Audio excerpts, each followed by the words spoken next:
Hello, my name is Etienne and I'm a PhD student from University of Sherbrooke, and today I will uncover with you the complexity of snoRNA-host gene relationships in normal human tissues. snoRNAs are small non-coding RNAs involved in multiple processes such as ribosome biogenesis, splicing, and polyadenylation. Most snoRNAs in humans are encoded within the introns of genes called host genes. It is thus presumed that the expression of snoRNA depends on the transcription and splicing of the host gene. However, in recent reports in cell lines, it was shown that there was a non-correlation between snoRNA and host gene abundance, raising multiple questions such as, how does the cell produce different levels of snoRNA and host gene transcripts from a same gene?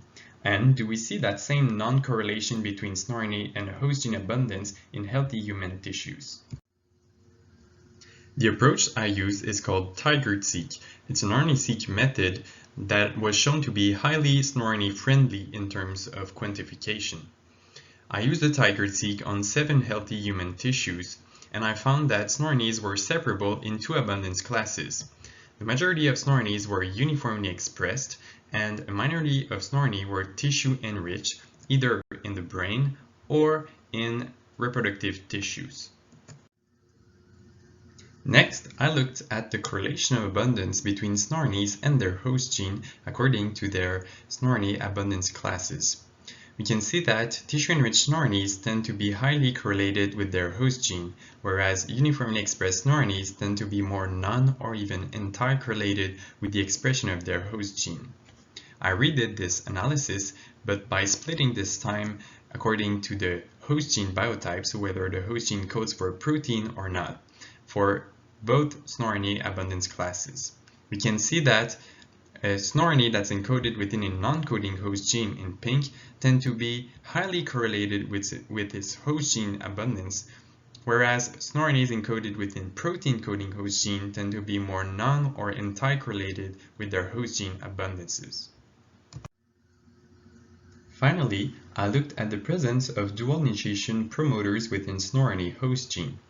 Dual initiation promoters are a type of promoter that includes both the canonical transcription initiation site called YR promoter and the non-canonical transcription initiation site called YC promoter. We can see that dual initiation promoter host gene in green tend to be non-correlated or even anti-correlated with their embedded snoRNA compared to simple initiation promoter host gene in magenta. We can also see that dual initiation promoter host gene are highly subject to nonsense-mediated decay compared to single initiation promoter host gene. We see a similar trend for host gene of tissue-enriched snoRNAs with a bigger separation here between the two snoRNA groups, and interestingly, these snoRNAs here are highly enriched in breast or ovary tissues, whereas here they are all enriched in brain tissue. To conclude, I'd like to present a model where it all starts with the snoRNA within its host gene. The first separation is whether the host gene codes for a protein or not. We saw that most protein-coding host genes are either anti- or non-correlated with their embedded snoRNA, and they also mostly harbor a dual initiation promoter, leading to an alternative initiation of transcription. In one case, we would generate a host gene transcript that is functionally translated into a protein and a snoRNA. In the other case, we would generate again the snoRNA, but a host gene that is highly degraded by NMD. In both cases, we would generate a uniformly expressed or breast/ovary enriched snoRNA. For non-coding host gene, we saw that most of them were positively correlated with the expression of their embedded snoRNA.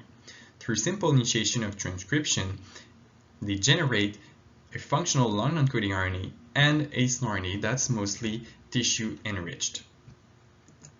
The take-home message here is that the use of dual initiation promoters and NMD allows the cell to uncouple the expression of the snoRNA and host gene transcript across normal human tissues. This ensures a regulation of expression that is specific to each different human tissue.